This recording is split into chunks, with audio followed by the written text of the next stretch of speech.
Hello dear brothers and sisters, welcome to resilience education. આશા રાખી રહ્યો છું કે આપ સૌ ભાઈઓ બહેનોની તૈયારી ખૂબ સરસ રીતે થઈ રહી હશે. આપ લોકો મન લગાવી ખુદની ક્ષમતાઓ પર વિશ્વાસ રાખી અને પોતાની તૈયારી કરી રહ્યા હશો. વિદ્યાર્થી મિત્રો, તમે ગુજરાતના કોઈ પણ ખૂણેથી તૈયારી કરી રહ્યા હોય, તમને બધાને ક્યારેક ને ક્યારેક એવો વિચાર આવી જ જતો હશે કે ભાઈ આ પરીક્ષાની તૈયારી કરી રહ્યા છીએ, નહીં થાય તો શું કરીશું.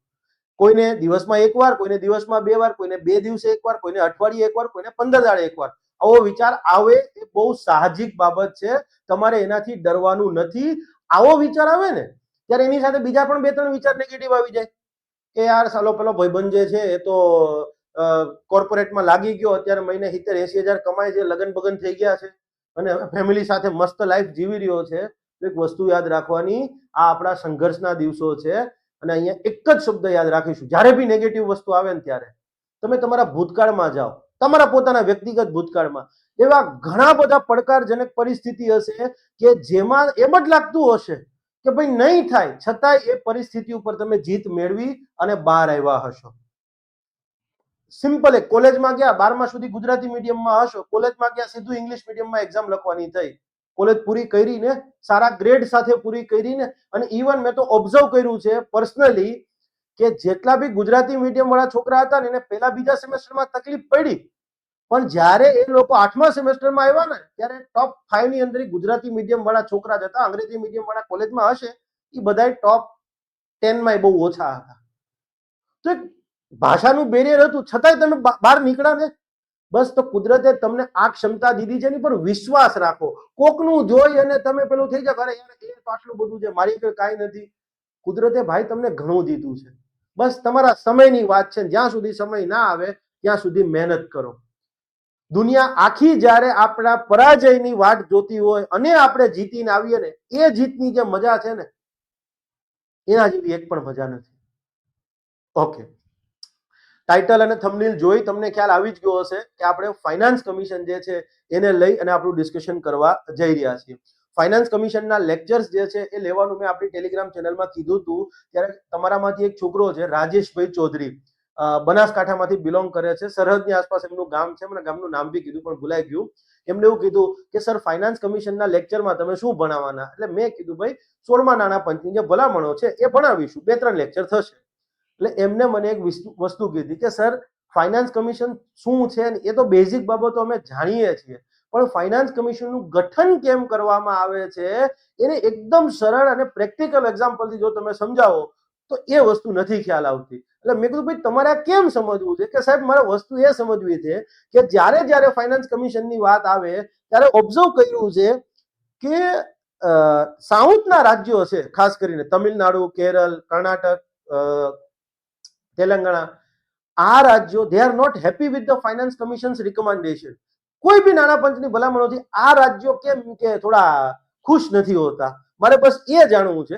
કોઈ ચિંતા ના કરો, આપણે ફાઇનાન્સ કમિશનની અંદર એક લેક્ચર બેઝિક્સનો, પાયાનો એડ કરી દઈશું કે જેમાં આ બધા પ્રશ્નોનું તમને સમાધાન મળી જાય. તો લેક્ચર 1 ની અંદર આપણે હવે એ બેઝિક્સ ભણીશું કે ફાઇનાન્સ કમિશન જે છે, યસ, બંધારણમાં ફાઇનાન્સ કમિશનની જોગવાઈ દાખલ કરવા પાછળનું તર્ક શું હશે ને એ પણ તમને અહીંયા ખ્યાલ આવી જશે.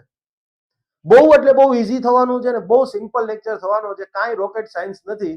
સ્ટેપ બાય સ્ટેપ આગળ વધીએ, એકદમ નાનો સરખો 40 મિનિટ આસપાસનો આપણો આ લેક્ચર થવાનો છે. તો ચલો શરૂ કરીએ. શરૂઆત કરીશું પહેલામાં પહેલું, નાણાં પંચ જે છે એ છે શું, નાણાં પંચનું ગઠન કોણ કરે, નાણાં પંચ જે છે એનું ગઠન કેટલા વર્ષે કરવામાં આવે. તો ભારતીય સંવિધાનમાં આર્ટિકલ 280 ની અંદર સ્પષ્ટ આપ્યું છે કે ભારતના રાષ્ટ્રપતિ જે છે એ નાણાં પંચનું ગઠન કરશે અને નોર્મલી એ 5 વર્ષે ગઠન કરવામાં આવશે. પણ જરૂરી નથી કે દર 5 વર્ષે જ કરવું. રાષ્ટ્રપતિને એવું લાગે કે ભાઈ મારે પહેલા નાણાં પંચનું ગઠન કરી દેવું છે તો એ એડવાન્સમાં પણ કરી શકે છે.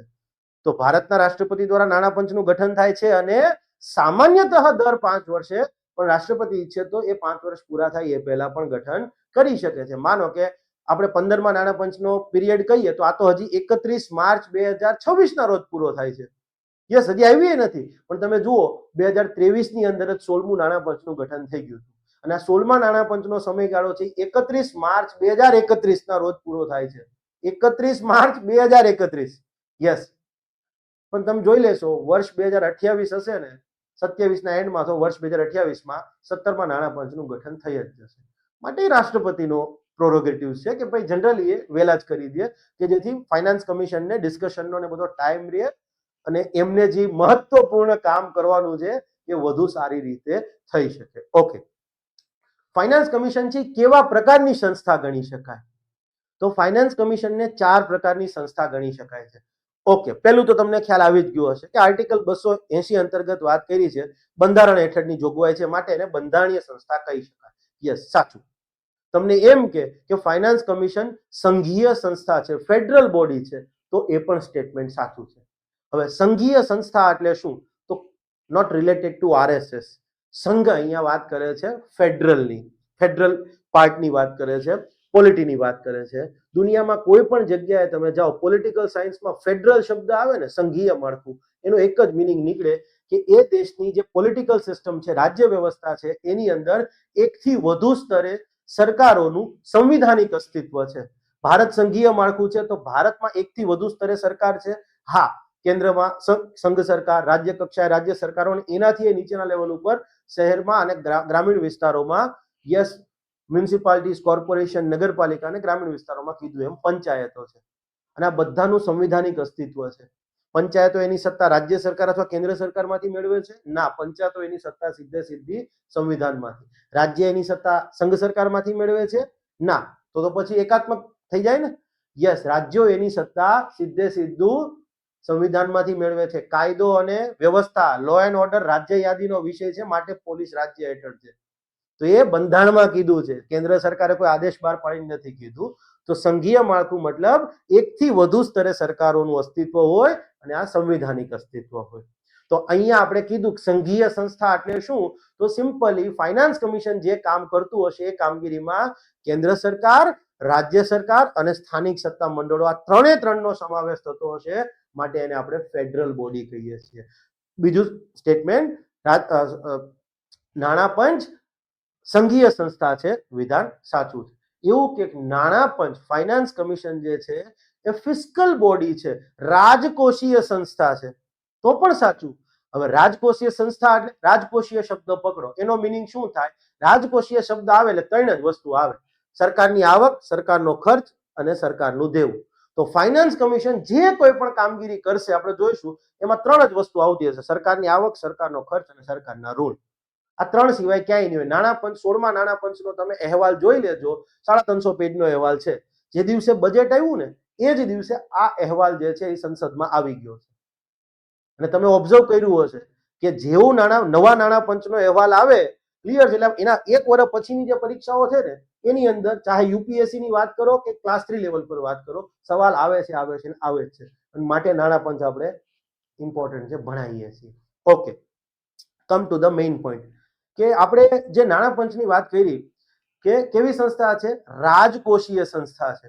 મતલબ નાણાં પંચની જે 350 પેજનો રિપોર્ટ છે એની ભલામણો જોશો તો એમાં સરકારની આવક, સરકારના ખર્ચ અને સરકારના ઋણની જ કંઈક વાત હશે. માટે જ લખ્યું છે, જો પહેલી જ લાઈન કે ફાઇનાન્સ કમિશન બંધારણીય દરજ્જો ધરાવતી, કોન્સ્ટિટ્યુશનલ મેન્ડેટ ધરાવતી સંઘીય રાજકોષીય સંસ્થા છે. ઓકે, આના માટે એક બીજો પણ શબ્દ પ્રયોગ થાય છે. 3 પ્રકારની સંસ્થા આપણે જોઈ ગયા, એને બીજી પણ એક કહેવામાં આવે છે અને એ છે ભલામણકારી સંસ્થા. ભલામણકારી સંસ્થા.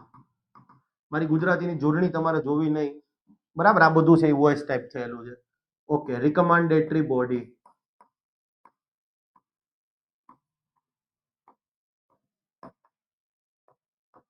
ઓકે, યસ, કઈક વસ્તુની ભલામણ કરે છે. અને બીજું શોકિંગ વાત કહું, નાણાં પંચની ભલામણો સરકાર પર બંધનકારી નથી. હા, કદાચ આ સ્ટેટમેન્ટ મૂકી દઈએ તો યાદ રાખજો, નાણાં પંચની ભલામણો સરકાર પર, સંઘ સરકાર પર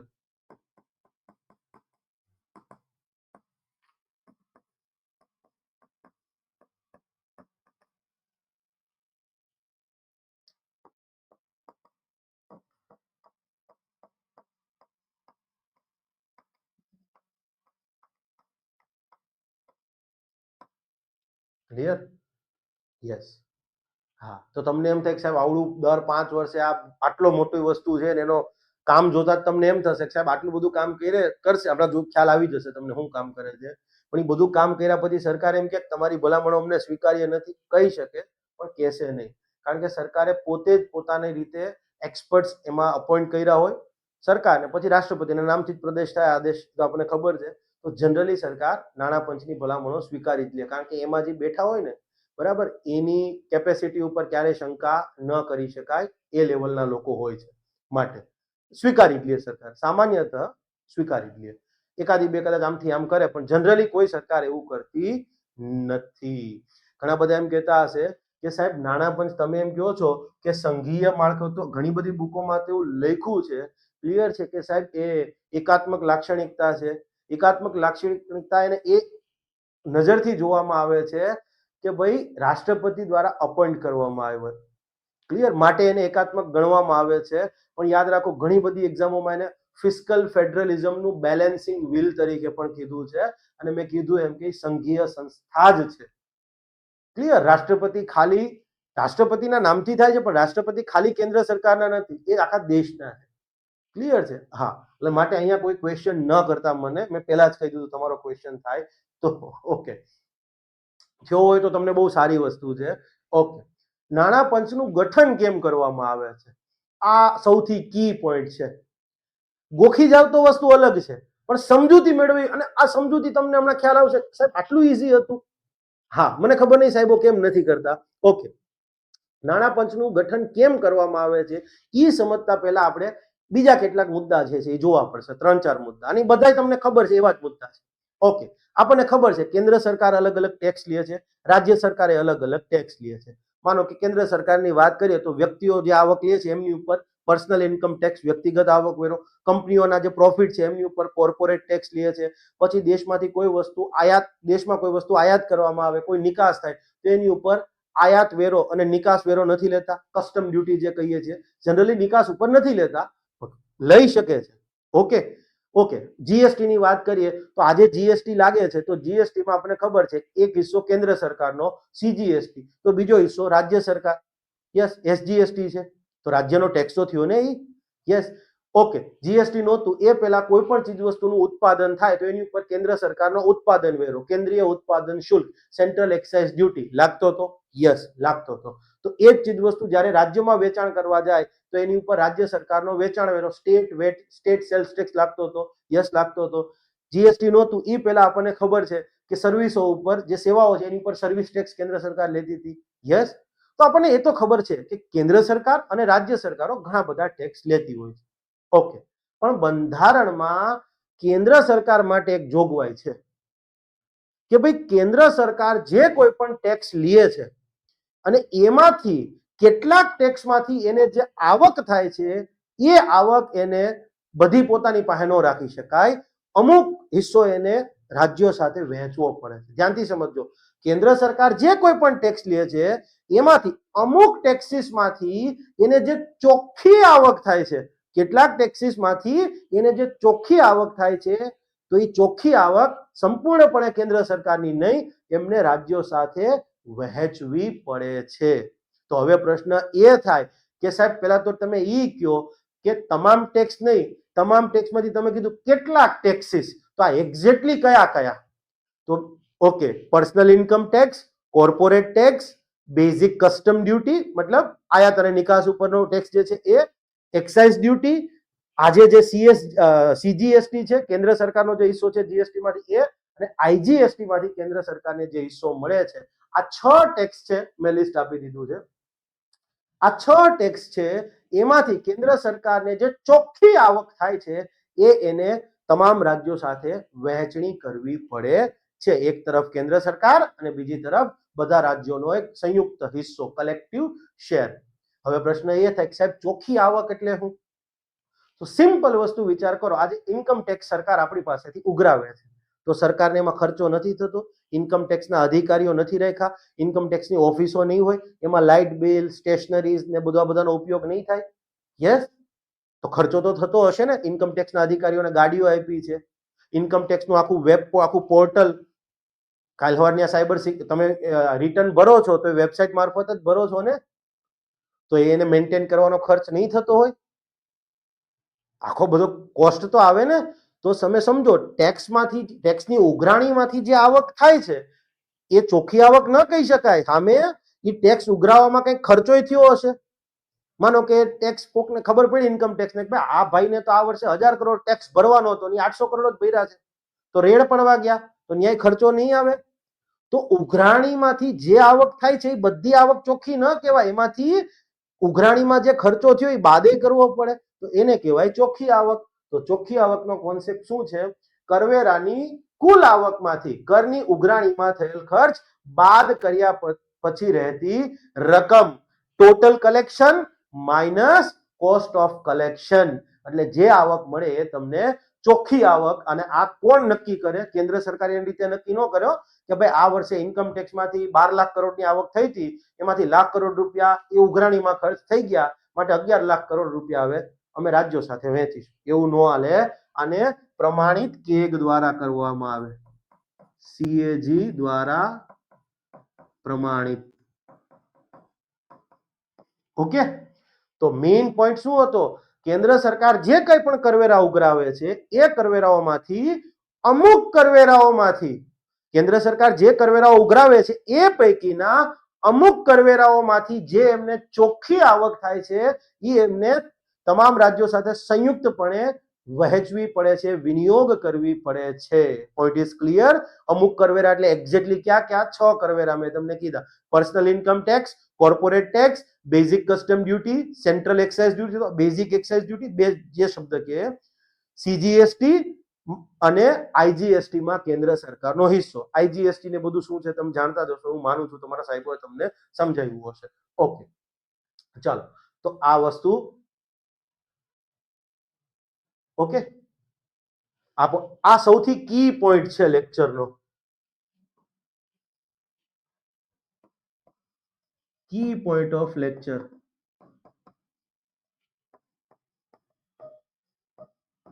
યસ.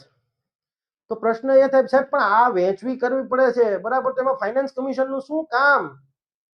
તો સિમ્પલ, હવે જેનું કામ થશે, હું કીધું, અમુક કરવેરામાંથી થતી ચોખ્ખી આવક એનો અમુક હિસ્સો સંયુક્તપણે રાજ્યો સાથે વહેંચણી કરવો પડશે. તો કેટલો હિસ્સો વહેંચવો પડશે એ ભલામણ ફાઇનાન્સ કમિશન કરે કે ભાઈ કેન્દ્ર સરકાર જે ટેક્સ લે છે એમાંથી અમુક ટેક્સીસ જે કીધા એમાંથી કેન્દ્ર સરકારને જે ચોખ્ખી આવક થઈ તો એનો કેટલો હિસ્સો એને બધા રાજ્યો વચ્ચે કલેક્ટિવલી વેચવાનો અને કેટલો હિસ્સો પોતાની પાસે રાખવાનો એ એક ભલામણ કરે છે ફાઇનાન્સ કમિશન. આ પ્રાથમિક સમજૂતી. ઓકે. બીજી એક વાત, હવે આપણે કીધું કે ભાઈ એક હિસ્સો કલેક્ટિવલી સંયુક્તપણે રાજ્યોનો છે, તો હવે રાજ્યોની વચ્ચે આંતરરાજ્ય વહેંચણી કરવી પડશે કે ભાઈ કેન્દ્ર સરકારમાંથી કીધું કેન્દ્ર સરકારને આટલા કેન્દ્રીય કરવેરાઓમાંથી જે ચોખ્ખી આવક થઈ, માનો કે એનો 40% હિસ્સો બધા રાજ્યો વચ્ચે વેચી દેવાનો, 60% કેન્દ્ર સરકારને રહે. તો આ 40% માંથી હવે કેટલા રૂપિયા ગુજરાતને આપશું, કેટલા તમિલનાડુને, કેટલા ઉત્તર પ્રદેશને, કેટલા ઝારખંડને, ઈ કઈ રીતે નક્કી કરવું? તો એ ભલામણ કરવાનું કામ પણ કોનું છે? ફાઇનાન્સ કમિશનનું છે. તમે કદાચ એક શબ્દ સાંભળ્યો હશે, વર્ટિકલ ડિસ્ટ્રીબ્યુશન, હોરિઝોન્ટલ ડિસ્ટ્રીબ્યુશન. તો આ એ જ વસ્તુ છે. ઓકે. તો કયા કયા ટેક્સીસ માંથી થતી ચોખ્ખી આવક કેન્દ્ર સરકારે રાજ્યો સાથે વિનિયોગ કરવી પડે છે, વહેંચણી કરવી પડે છે, એ પણ આપણે જોઈ ગયા. અને આ જ વસ્તુ આપણે અહીંયા, ચલો, આ સિમ્પલી ડાયાગ્રામ સ્વરૂપે છે. મેં શું કીધું? કેન્દ્ર સરકાર જે કંઈ પણ કર ઉઘરાવે છે એ પૈકીના અમુક કરવેરાઓમાંથી થતી ચોખ્ખી આવક એમને રાજ્યો સાથે વહેંચણી કરવી પડે છે. That's all. તો એના માટે એક શબ્દ તમે સાંભળ્યો હશે, divisible pool of central taxes. એ આ ડિવિઝિબલ પૂલ છે.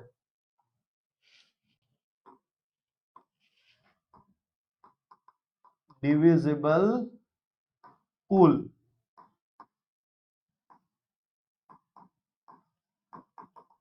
સેન્ટ્રલ ટેક્સીસ વહેંચણી કરવા પાત્ર હોય તેવા કેન્દ્રીય કરવેરાઓમાંથી થતી ચોખ્ખી આવક. જો વિનિયોગ કરવાનો થતો હોય, વહેંચણી કરવાની થતી હોય તેવા કરવેરાઓ કયા કયા કરવેરાઓ છે? ચલો, તમને યાદ હશે જ હોપફુલી.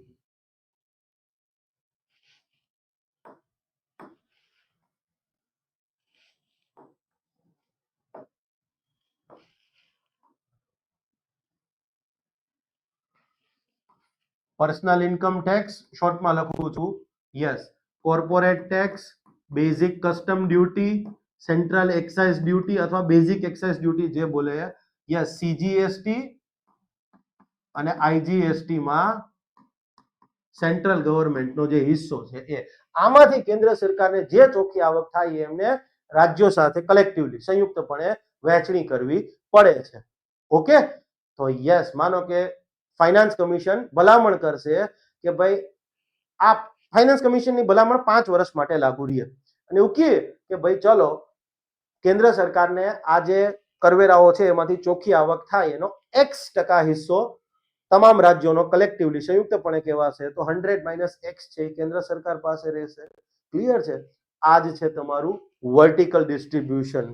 ક્લિયર કે ભાઈ કેન્દ્ર સરકાર અને નીચે રાજ્ય સરકારો સંયુક્તપણે, આ જ છે તમારું, યસ, આ શું થયું? Vertical distribution.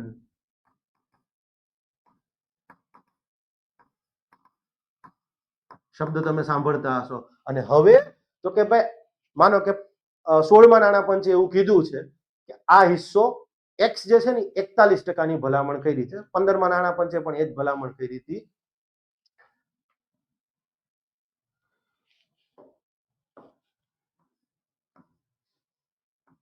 Fifteenth and 16th finance commission દ્વારા ક્લિયર છે 41% ભલામણ. મતલબ આ જે કોઈ પણ કેન્દ્રીય કરવેરામાંથી કેન્દ્ર સરકારને જે ચોખ્ખી આવક થઈ એના 41% રકમ તમામ રાજ્યો વચ્ચે સંયુક્તપણે વહેંચાશે, બાકીની 59% રકમ કેન્દ્ર સરકાર રહેશે. આ થયું વર્ટિકલ ડિસ્ટ્રીબ્યુશન. હવે તમને અહીંયા રાજ્યો શબ્દ આવતો હશે તો એમાં કંઈક થતું હશે કે સાહેબ રાજ્યોમાં વિધાનમંડળ ધરાવતા સંઘ પ્રદેશો આવે? ના, આ કેસમાં નહીં આવે. જીએસટી કાઉન્સિલના કેસમાં તમે ગણશો તો ચાલશે પણ અહીંયા નહીં આવે, માત્ર રાજ્યો જ આવશે.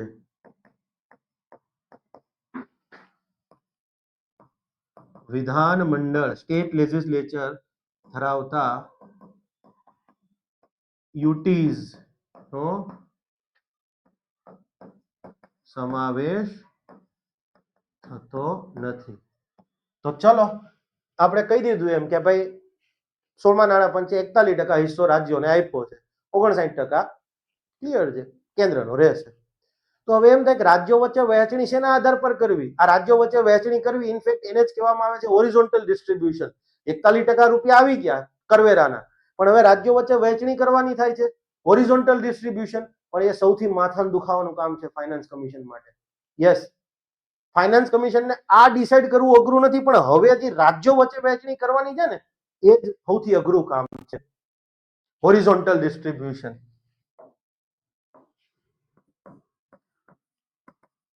Horizontal distribution, yes. અને અહીંયા જે છે એ ફાઇનાન્સ કમિશન અલગ અલગ માપદંડોનો ઉપયોગ કરે છે.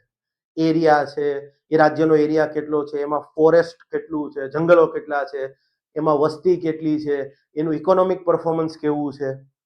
તો હવે તમને બધાને પ્રશ્ન થાય, મેં લખ્યા જ હશે કે સાહેબ એરિયાના આધારે કહીએ ભાઈ ચલો આ 41% હિસ્સો છે એરિયાના આધારે વેચીએ, તો તમને એમ તો પ્રશ્ન થાય કે સાહેબ એરિયાના આધારે વેચીએ તો રાજસ્થાન છે, મધ્યપ્રદેશ છે, યુપી છે કે બીજા મોટા રાજ્ય છે એમને તો બેનિફિટ થશે, પણ બીજા કેટલાક નાના રાજ્યો છે, પંજાબ છે, હરિયાણા છે, હિમાચલ પ્રદેશ છે, અથવા આગળ જતા તમે નોર્થ ઈસ્ટના રાજ્યો લ્યો એને તો નુકસાન જાય ને એરિયાના કારણે. તો કાલ હવે ઝારખંડ ને છત્તીસગઢ એમ કે ભાઈ જ્યારે અમને રાજ્ય તરીકે બનાવવામાં આવ્યા તેથી એવું કીધું હતું કે રાજ્યનો નાના રાજ્ય હશે તો વહીવટ સુચારુ રીતે થઈ શકે, તો પછી અમારે નહોતું બનવું નાના રાજ્ય, અમને મોટા રાખ્યા તો અમને તો વધારે પૈસા મળે જ ને. યસ, એ પણ પ્રશ્ન ઉદ્ભવે. તો હવે તમને એમ થાય સાહેબ આપણે એક કામ કરો, વસ્તીના આધારે કહી દો. તો વસ્તીના આધારે કહેશો ક્લિયર છે તો યુપી બિહાર બધા ખુશ હશે કે હા ભાઈ અમારી વસ્તી વધારે છે અમને ફંડ મળશે. તો દક્ષિણના રાજ્યો કહેશે નોટ હેપી. જે તે સમયે સરકારે અમે બે ને અમારા બે વસ્તી નિયંત્રણની નીતિ એના સૂત્ર હતું, વસ્તી નિયંત્રણની વાત કરી તો અમે વસ્તી નિયંત્રણ માટેના બહુ સારા એવા કાર્યક્રમો કર્યા, દુનિયા આખામાં નોંધ લેવાની. તો આજે અમે અમારી વસ્તી નિયંત્રણમાં લાવી શક્યા, અમે આજે અમારી ડેમોગ્રાફિક ડિવિડન્ડ બનાવી શક્યા, તો અમે તો એની પાછળ ખર્ચો કર્યો, તો અમને તો નુકસાન ગયું ને. બાકી અમે જે છે તે રાખ્યું હોત તો અમારી વસ્તી વધારે હોત. તો નાણાં પંચ કે વાત એ સાચી. તો હવે કયો ફોરેસ્ટના આધારે કરી દઈએ. તો ફોરેસ્ટના આધારે કરવા જાવ તો રાજસ્થાન કે ભાઈ અમારી પાસે રણ છે તો અમારો વાક. હા, કેરળ જે પશ્ચિમ ઘાટના રાજ્યો છે, મધ્યપ્રદેશ સોરી મહારાષ્ટ્ર છે, ગોવા છે, કેરળ છે, આ બધા વાંધો નહીં આવે કે આ ભાઈ જંગલના કારણે કરી દો. ગોવા કે ભલે અમે નાનું રાજ્ય રહ્યું પણ અમારી પાસે જંગલો તો છે. તો રાજસ્થાન કે અમારો કઈ વાક ભાઈ આમાં. પંજાબ હરિયાણા કે ભાઈ અમારો શું વાક, અમારી પાસે એટલા જંગલો નથી, ફોરેસ્ટ નથી. તો નોર્થ ઇસ્ટના રાજ્યો હેપી થશે કે જંગલ જ જંગલ છે, ચલો ભાઈ પૈસા અમને વધારે મળશે. ખાલી ફોરેસ્ટ બી ન રાખી શકાય તો કે ઇકોનોમિક પરફોર્મન્સ રાખો, હાલો ભાઈ બધાય હરખા. તો ઇકોનોમિક પરફોર્મન્સની વાત કરીએ તો ગુજરાત, મહારાષ્ટ્ર, તમિલનાડુ, કર્ણાટક, તેલંગાણા આ બધા રાજ્યો ખુશ હશે કે હા ભાઈ ચલો. તો જે રાજ્યો આર્થિક રીતે પછાત છે તો એને તો ઓછું ફંડ મળશે. તો એમ કે છે કે કા ભાઈ આપણે તો સબકા સાથ સબકા વિકાસની વાત કરતા હતા. દેશનું કોઈ દેશ ક્યારે પ્રગતિ કરશે? દેશના લોકો અને દેશના તમામ રાજ્યો પ્રગતિ કરે ત્યારે. એ વિચારવું પડે. તો ફાઇનાન્સ કમિશન આમાં કોઈ આવો એક માપદંડ નથી લેતો કે ભાઈ રાજ્યનો વિસ્તાર અથવા એનું વસ્તી કે એનો ફોરેસ્ટ, એનું ઇકોનોમિક પરફોર્મન્સ, અલગ અલગ માપદંડો પસંદ કરે. એ દરેકને એક વેઇટેજ આપવામાં આવે અને વેઇટેજના આધારે પછી ક્લિયર છે આ રાજ્યો વચ્ચેનું હોરિઝોન્ટલ ડિસ્ટ્રીબ્યુશન થાય. Point is clear. આ બધી કહાની મેં તમને લખીને આપી દીધી છે અને એ ફાઇનાન્સ કમિશને બહુ ધ્યાન રાખવું પડે. બહુ એટલે બહુ. 14મું નાણાં પંચ આવ્યું ને જ્યારે, બરાબર છે, 14મા નાણાં પંચ સોરી 15મા નાણાં પંચમાં 15મા નાણાં પંચે જ્યારે શરૂઆત થઈ, મોદી સાહેબ આવ્યા પછીની વાત છે, NK સિંઘ હતા ચેરમેન, એની વાત કરી રહ્યો છું. તો દક્ષિણના અત્યાર સુધીના નાણાં પંચ શું કરતા હતા તમને ખબર છે? વસ્તી રાખે. તો દક્ષિણ વાળા કે ભાઈ વસ્તી રાખો તો નુકસાન તો અમને જ છે ને. તો 15મા નાણાં પંચે એક નવો ક્રાઇટેરિયા ઉમેર્યો હતો, ડેમોગ્રાફિક પરફોર્મન્સ. વસ્તી નિયંત્રણ માટે જે તે રાજ્યોએ શું કર્યું છે આપણે નેક્સ્ટ લેક્ચરની અંદર જોવાનું બી છે. આટલું અત્યારે સમજી ગયા, આટલું રાખો ક્લિયર. અને બહુ એટલે બહુ પોલિટિકલી સેન્સિટિવ એક્સરસાઇઝ છે આ. ફાઇનાન્સ કમિશન ઉપર કેટલું તમને તમારી જાણ ખાતર, ફાઇનાન્સ કમિશન દિલ્હીમાં ના બેઠું હોય. ફાઇનાન્સ કમિશનની અંદર સભ્યો તમે જનરલી 4-5 સભ્યો હોય. તો એક સભ્ય છે ને નોર્થ ઇસ્ટના રાજ્યમાં ફરતા હોય, બીજા દક્ષિણમાં હોય, તો ત્રીજા અહીંયા ગુજરાતને બધા આવેલા હોય. કોર્પોરેશનોની વિઝિટ લે, મ્યુનિસિપલ કોર્પોરેશનોની મોટા મોટા, એમનેમ ન થાય. ક્લિયર છે? 16મા નાણાં પંચની ભલામણો આપણે સમજવાની છે. પણ હવે તમે બધાને જે ઇંતજાર છે એ કે બંધારણમાં આવી જોગવાઈ કેમ દાખલ કરવામાં આવી હશે, બંધારણમાં કેમ કીધું હશે. આપણે કીધું લોજિક કે ભારતીય સંવિધાનની જોગવાઈ અનુસાર કેન્દ્ર સરકાર દ્વારા જે કંઈ પણ કરવેરાઓ લાદવા તથા વસૂલવામાં આવે છે એ પૈકીના અમુક કરવેરાઓ, સેન્ટ્રલ પોઈન્ટ, અમુક કરવેરાઓમાંથી થતી ચોખ્ખી આવક એમને રાજ્યો સાથે વહેંચણી કરવી પડે છે. બંધારણમાં આ જોગવાઈ દાખલ કરવા પાછળનું તર્ક શું હોઈ શકે? ઓકે,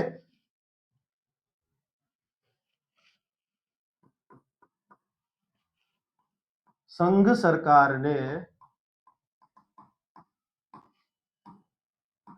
આવા કરવેરાઓની ચોખ્ખી આવક રાજ્યો સાથે વહેંચણી કરવી પડશે તેવી જોગવાઈ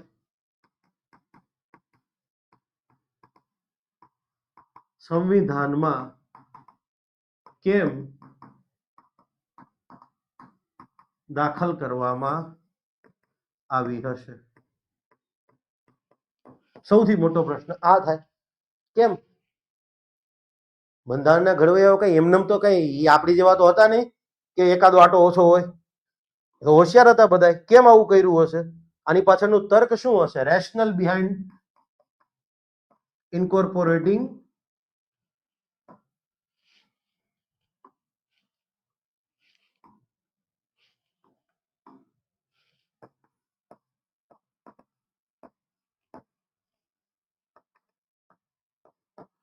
શું પાછળનું તર્ક શું હશે? લોજિક શું હશે? તમે એક વસ્તુ વિચાર કરો. બે એક્ઝામ્પલ લઈએ. આજે હું કે તમે આપણે કમાતા હતા, આપણા મમ્મી પપ્પા છે, વ્યક્તિગત રીતે પર્સનલ ઇન્કમ ટેક્સ ચૂકવીએ છીએ. ઓકે, ભારતના દરેક રાજ્યમાં જે તે વ્યક્તિ હશે એ પોતાનો આવકવેરો પર્સનલ ઇન્કમ ટેક્સ તો કેન્દ્ર સરકારને જ ચૂકવતો હશે. હવે આપણે આપણા ગુજરાતનું જ એક્ઝામ્પલ એમાં લઈ લઈએ. આજે આપણે લોકો છીએ, આપણે જે કંઈ પણ કમાતા હોઈએ એમાંથી પર્સનલ ઇન્કમ ટેક્સ કેન્દ્ર સરકારને ચૂકવીએ. પણ એક વસ્તુ વિચાર કરો, આપણે જૈનમાં ગુજરાતની હેલ્થકેર ફેસિલિટીઝની અંદર જૈનમાં આવીશું, ભણ્યા હશું તો સ્વાભાવિક છે ગુજરાતની શાળાઓમાં ભણ્યા હશું. તમે એમ કહેશો કે સાહેબ મારો જન્મ તો પ્રાઇવેટ હોસ્પિટલમાં થયો હતો ને હું ક્યારે સરકારી શાળામાં નથી ભણ્યો. ફાઇન, તમે સરકારે બનાવેલો રોડ ઉપયોગ નથી કરતા? સરકારે જે ગુજરાતમાં પર્યાવરણને લગતી કંઈક જાળવણી કરી હશે તો ચોખ્ખી હવા તમને દિલ્હી કરતા ચોખ્ખી હવા મળે છે ને? યસ, તો એનો ઉપયોગ નહીં થતો? ઓકે, તમે ભણી ગણીને ચલો પ્રાઇવેટમાં જ ભણ્યા, નોકરી આજે તમે સમજવા માટે રિલાયન્સ અથવા તો કોઈ બીજી મોટી કંપનીમાં કરી રહ્યા છો, તો રિલાયન્સ ગુજરાતમાં જ કેમ આવી? અથવા તો વલસાડ ની અંદર જે બધી કે આપણે અંકલેશ્વર દહેજમાં કેમિકલ કંપનીઓ છે એ કંપનીઓ ગુજરાતમાં જ કેમ આવી? તો સ્વાભાવિક છે ગુજરાતમાં આવી તે તમને પેલા નોકરી મળી ને. હા, તો એક વસ્તુ છે કે વ્યક્તિના ઘડતર, વ્યક્તિના ડેવલપમેન્ટ, આજે વ્યક્તિ કમાઈ રહ્યો છે તો સ્વાભાવિક છે કે એમાં રાજ્યનું યોગદાન હશે, રાજ્યના લોકોનો ફાળો હશે. આજે ડોક્ટર એમ કે ભાઈ હું તો કમાઉં છું, ભણ્યો ક્યારે, હું સરકારીમાં ભણ્યો જ નથી, ક્યાંય કશું નહીં, હું તો મારી રીતે, પણ તું ગુજરાતના પેશન્ટને નથી જોતો ભાઈ, તો એ આવક તો તને મળે છે ને. યસ, તો એક વસ્તુ મેં કીધી એમ કે ભાઈ વ્યક્તિના વૃદ્ધિ પાછળ, વ્યક્તિના ગ્રોથમાં રાજ્યોનું પણ એટલું જ યોગદાન હોય છે. Point is clear? તો રાજ્ય સરકાર હવે એવી દલીલ તો કરી શકે ને કે કેન્દ્ર સરકાર, માય બાપ, તમે જે ઇન્કમ ટેક્સ અમારા રાજ્યના વતની પાસેથી લ્યો છો તો અમે એના ઘડતરમાં કાંઈક આપ્યું છે, ખિસકોલીની માફક અમે એના યોગદાન આપ્યું છે, પાવલી તો પાવલી જેટલું, તો અમને પણ એમાં તમે જે ઇન્કમ ટેક્સ લ્યો છો એની પાછળથી તમને જે ખર્ચો કર્યો ઉઘરાણીમાં એ બાદ કરો, પણ એમાંથી અમને કંઈક મળવું જોઈએ. વાત તો સાચી છે. સેમ લોજિક કોર્પોરેટ ટેક્સમાં. આજે રિલાયન્સ છે અથવા તો અંકલેશ્વર ભરૂચની આગળ જે કેમિકલ ઇન્ડસ્ટ્રી આવી છે અથવા તો અદાણી ગ્રુપની જેટલી કંપનીઓ છે ગુજરાતમાં, અથવા ટાટાનો માનો કે કોઈ પણ, કે મારુતિ સુઝુકીના જે પ્લાન્ટ છે, કેમ બીજા રાજ્યની તુલનાએ ગુજરાત પ્રિફર કરે છે? તો ગુજરાતે એ પ્રકારના રોડ, રસ્તાનું, માળખાકીય સુવિધાનું નેટવર્ક ઊભું કર્યું છે. અહીંયા પોર્ટ સારા છે, ઇલેક્ટ્રિસિટીની ફેસિલિટી સારી છે. બીજા રાજ્યમાં જાઓ એ નથી. તો ગુજરાત સરકારને એમનેમ થયું હશે, ખર્ચો નહીં થયો હોય તો ગુજરાત સરકાર કહે કે પ્રભુ તમે રિલાયન્સ પાસેથી જે ટેક્સ લ્યો છો અથવા ગૌતમ કાકા પાસેથી ટેક્સ લ્યો છો, વલસાડની ઇન્ડસ્ટ્રી પાસેથી ટેક્સ લ્યો છો, તો એ ટેક્સ આજે તમને કોર્પોરેટ ટેક્સ ભરી દે છે, વાંધો નથી, પણ એના આ પ્રગતિમાં અમે કંઈક ફાળો આપ્યો છે અને બહુ મોટા પાયનો ફાળો છે, તો સ્વાભાવિક છે એ કોર્પોરેટ ટેક્સ ચૂકવે, એમાંથી ઉઘરાણીનો ખર્ચો બાદ કરીને બાકીમાં થોડોક અમને બી છાટા ઉડાડો. આ રીઝન છે. Point is clear? એક્ઝેક્ટ આ જ રીઝન છે, એટલે કોઈ બીજું ના વિચારતા, બરાબર? કોન્સ્ટિટ્યુઅન્ટ એસેમ્બલીની ડિબેટ જોઈ લેજો તોય વાંધો નહીં. ધીઝ આર ધ રીઝન કે ભાઈ કેટલાક કરવેરા, બધા કરવેરામાં નથી કીધું પાછું, જુઓ તમે, માટે કીધું કેટલાક કરવેરાઓ કસ્ટમ ડ્યુટી, આજે ગુજરાતમાં તમે સમજવા માટે રહી અને લેપટોપ ઇમ્પોર્ટ કરો છો, લેપટોપ ઉપર ડ્યુટી લાગી, તો વાપરવાના તો તમે છો, તો ગુજરાત કહે છે કે ભાઈ તમે આ બધું ઇમ્પોર્ટ ડ્યુટી લગાડી પણ અમારા રાજ્યના વ્યક્તિએ મંગાવ્યું છે તો થોડુંક અમને બી ઇમ્પોર્ટ ડ્યુટીમાંથી કંઈક ખબર છે, પાય નહીં તો પાવ નહીં, એમ ક્લિયર છે કહેવાનો મતલબ. આ સિમ્પલ રીઝન હતું, માટે બંધારણમાં જોગવાઈ દાખલ કરવામાં આવી કે કેન્દ્ર સરકાર આ જે કંઈ પણ કરવેરાઓ લે છે તો એ કરવેરાઓ ઉઘરાવે વાંધો નહીં, પણ ત્યાં ક્યાંક રાજ્યોનું યોગદાન હશે તો રાજ્યોને પણ એનો શેર મળવો જોઈએ. અને માટે જ ફાઇનાન્સ કમિશન જે છે સિમ્પલી એના ગઠનની વાત કરી કે દર 5 વર્ષે રાષ્ટ્રપતિ એક એક્સપર્ટ્સ લોકોનું, બરાબર છે, બનેલું હોય એવું ફાઇનાન્સ કમિશનનું ગઠન કરશે.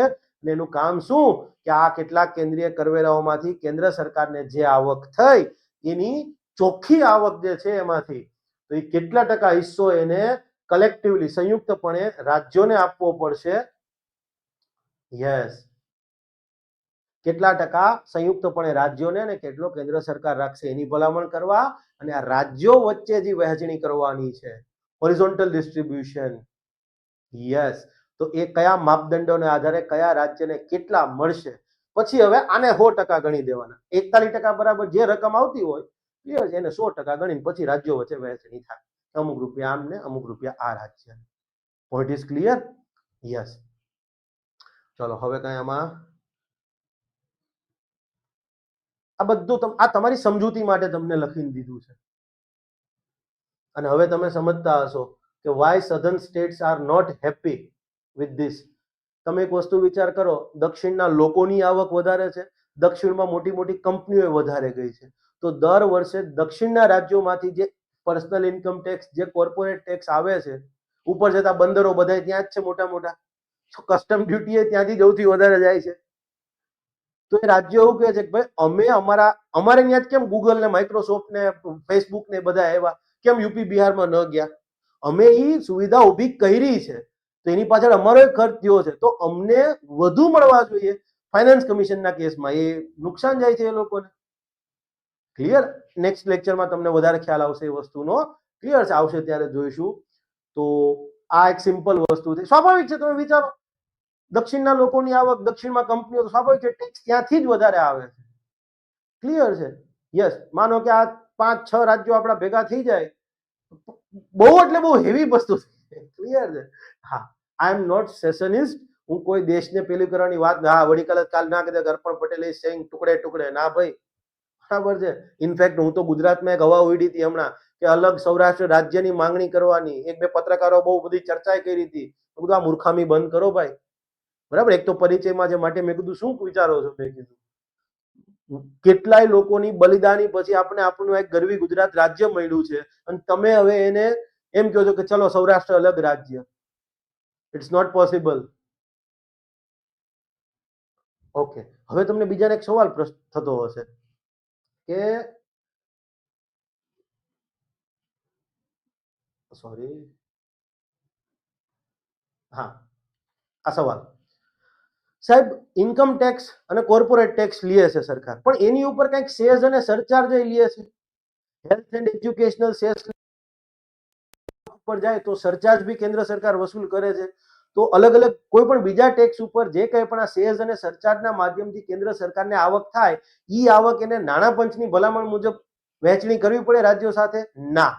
કેન્દ્ર સરકાર સેસ અને સરચાર્જમાંથી જે કંઈ પણ આવક મેળવે છે, ચાહે આ 6 માંથી કોઈ પણ ની ઉપર સેસ અને સરચાર્જ લાગ્યો હોય, એ સેસ અને સરચાર્જમાંથી કેન્દ્ર સરકારને જે આવક થાય એને નાણાં પંચની ભલામણ મુજબ રાજ્યો સાથે વહેંચણી કરવી જરૂરી નથી. માટે જ આ કેન્દ્ર સરકારે શું કર્યું, મોદી સાહેબ આવ્યા પછી ઇન્કમ ટેક્સ ઓછો કરી દીધો, પણ સેસ અને સરચાર્જ થી રકમ વધુ લેવા માંડ્યા, કે જેથી રાજ્યો સાથે વહેંચણી કરવી ન પડે. ખોટું છે, ન થવું જોઈએ આવું.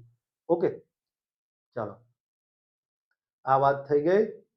હવે તમારા બધા લોકો માટેની એક બીજી જાહેરાત છે. આપણે રેઝિલિયન્સ એજ્યુકેશનની એપ્લિકેશન 2-3 દિવસમાં ઓનબોર્ડ થઈ જશે, અને આપણે સીસીઈ ગ્રુપ એ મુખ્ય પરીક્ષા, એમાંથી પેપર 3 છે, એના 5 વિષયોનું total 95 marks, polity, economy, ethics, પબેડ અને 30 માર્ક્સનું કરંટ અફેર્સ, આનો આખો એક કમ્પ્રિહેન્સિવ કોર્સ જે છે એ લાવી રહ્યા છીએ. એની અંદર રેકોર્ડેડ વિડીયો હશે, એક વિડીયો બી જૂનો નહીં. હું રેકોર્ડ કરીશ તો તમને એ દિવસનું ન્યૂઝપેપર બતાવી દઈશ રેકોર્ડિંગમાં. શું કે જો ભાઈ આ આજનું ન્યૂઝપેપર, સ્વાભાવિક છે એ ન્યૂઝપેપર એ જ દિવસે આવ્યું હોય, તો રેકોર્ડેડ નવા રેકોર્ડિંગ મેં કીધું એમ, અને પ્લસ એકવાર સિલેબસ આપણો પૂરો થયો છે એટલે લાઈવ આન્સર રાઇટિંગ, લાઈવ ની અંદર તમે મને ક્વેશ્ચન મોકલજો, હું નહીં કોઈ ક્વેશ્ચન લઈને આવું, તમે ક્વેશ્ચન આપશો. યસ કે ભાઈ સાહેબ આ 1 માર્ક્સમાં આ સવાલ આવે તો શું રીતે, કેટલું લખવું, કેટલું ના લખવું, 2 માર્ક્સમાં, 3 માર્ક્સમાં અને 5 માર્ક્સની અંદર. તો આ બધી વસ્તુનું આપણે આ કોર્સની અંદર કરવાના છે. 5 જ માર્ક્સનું જીએસ મને જેટલું આવડે છે હું એટલું જ ભણાવીશ, આખો કોર્સ નહીં. ક્લિયર? હા, પણ હું એટલી ગેરંટી આપું છું કે આ 5 માર્ક્સની અંદર, સોરી, આ 5 સબ્જેક્ટના ટોટલ 95 માર્ક્સ થાય છે. ક્લિયર છે? તમને 75 પ્લસ લાવવાની હું ગેરંટી આપીશ, ગેરંટી. તમને એમ થાય કે સાહેબ ભૂતકાળમાં, અને મારે નહોતું બોલવું પણ હવે તમને કઈ સિમ્પલ, હું ગુજરાતનો એકમાત્ર ફેકલ્ટી છું, વાહિદ ફેકલ્ટી કે જેને એક ટ્વીટ કરી અને મેઇન્સનું રિઝલ્ટ બદલેલું છે, જીપીએસસી નો ઇતિહાસમાં નથી થયું. ક્લિયર છે? અને ઓન રેકોર્ડ આ વાત કરી રહ્યો છું, ક્યારે આ વિડીયો હટાવવાનો નથી. ક્લિયર છે? હું એક એવો ફેકલ્ટી છું જેને સહસ્ત્ર આઈએસ મારી પોતાની ફર્મ છે બીજી, કે જેની અંદર ક્લિયર જીપીએસસી 1-2 માટે છે ઈ, અને રેઝિલિયન્સ પ્યોરલી સીસી ગ્રુપ એ મેઇન્સ માટે કર્યું છે આ 5 સબ્જેક્ટ માટે. ત્યાં વિડીયો અવેલેબલ હશે, ચેક કરી લેજો કે જીપીએસસી માં ઇકોનોમિક્સમાં આટલા સવાલો, આ મારો કોર્સ આ દિવસે પતી ગયો, અને આ જીપીએસસી ની એક્ઝામ. તમને ગુજરાતમાં ઈચ્છા પડે એ જીએસટી ઓફિસમાં જતા રહો, પૂછો સાહેબ 2021 ના એસટીઆઈ અધિકારી કોણ છે? 19 માંથી, અને 2021 પછી પાછી લેવાય. પૂછજો વાણિજ્ય સંચાલન મેઇન્સમાં ઇકોનોમિક્સ અને વાણિજ્ય સંચાલન ક્યાંથી વાંચ્યું? યસ, કહી દેશે. ગુજરાતની ઈચ્છા પડે આરટીઓ ઓફિસમાં જતા રહો અને પૂછી લો કે સાહેબ 2020-21 વાળી જે બે ભરતીઓ હતી, આઈએમબી અને એઆઈએમબી, 2 સ્ટાર અને 3 સ્ટાર વાળા અધિકારીઓ આરટીઓ ના, પૂછજો કે એક્ટ એન્ડ રૂલ ક્યાંથી વાંચ્યું, એટલે કહેશે કે અર્પણ પટેલ. ઓપનલી બોલું છું. હા, તમતાર, અને હું ઓપનલી પ્રૂફ આપ્યા છે. આઈએસએચઓ માં આટલા માર્ક્સ માંથી મારામાંથી આટલા આવ્યા, મારા પ્રૂફ બધા ઓપન છે તમતાર. યસ, 110%. એટલે મારું આ વસ્તુ, આ મારો ઇતિહાસ છે. મેં તમને કીધો એ બધી પ્રૂફ આપી દીધા છે. આ આપણો કોર્સ છે. પહેલા 15 તારીખે, આજ શિવરાત્રી 15 તારીખે શિવરાત્રી આવવાનો હતો, પણ હું એક જગ્યાએ ઓક્યુપાઈડ છું, એટલે હવે 21 તારીખથી આવશે. યસ, 21 તારીખે આવશે.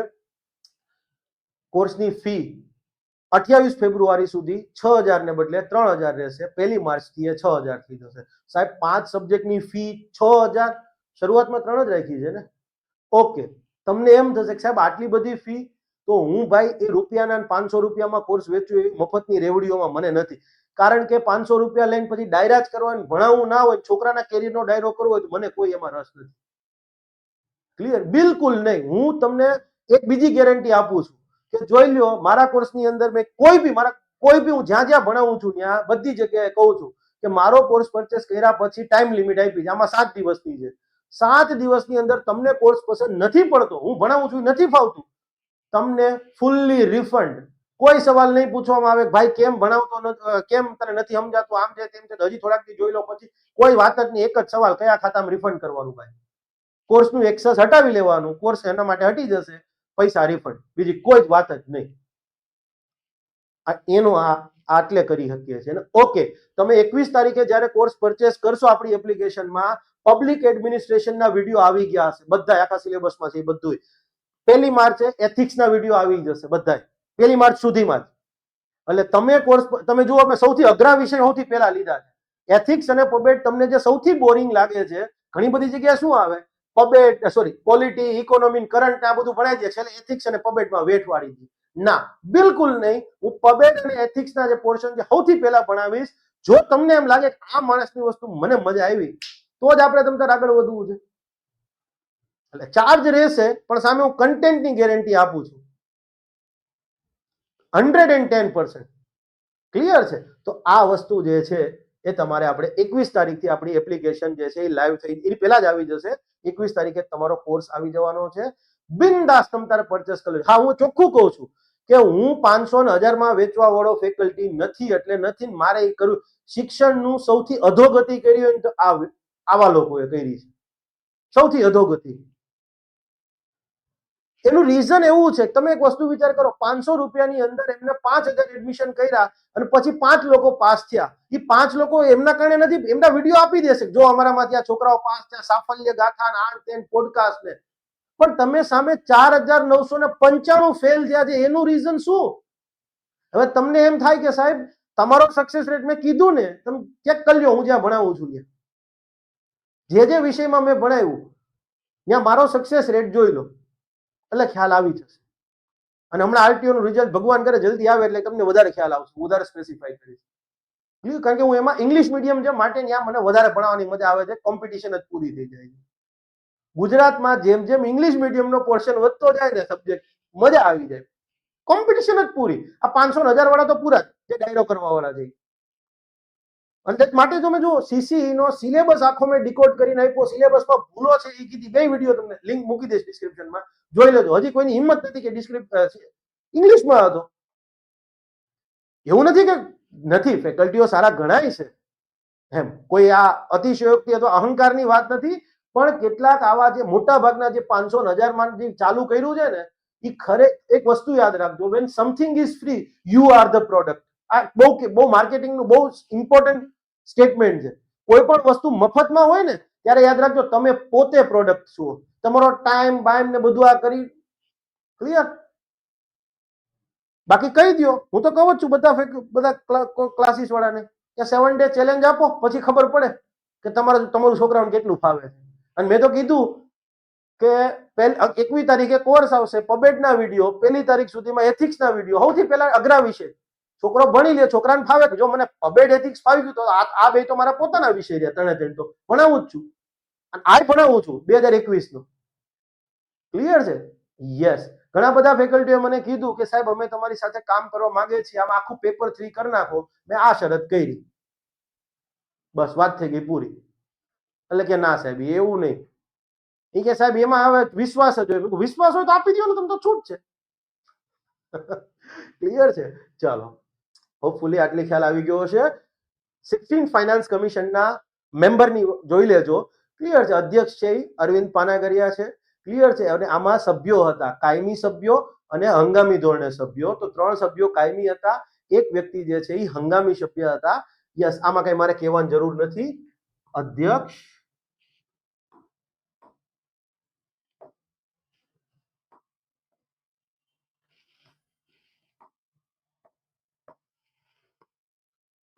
અધ્યક્ષ ડોક્ટર અરવિંદ પાનાગરિયા. કાયમી સભ્યો એની મેમ, હા યસ સોરી, એની જોર્જ મેથ્યુ, બહુ સારા વ્યક્તિ છે, એમાં ઘણા બધા લેખ આવતા હોય છે. ડોક્ટર મનોજ પાંડા, ડોક્ટર નિરંજન રાજાધ્યક્ષ અને ડોક્ટર સૌમ્યા કિંતી ઘોષ જે છે એ પાર્ટ ટાઈમ મેમ્બર છે, હંગામી સભ્ય.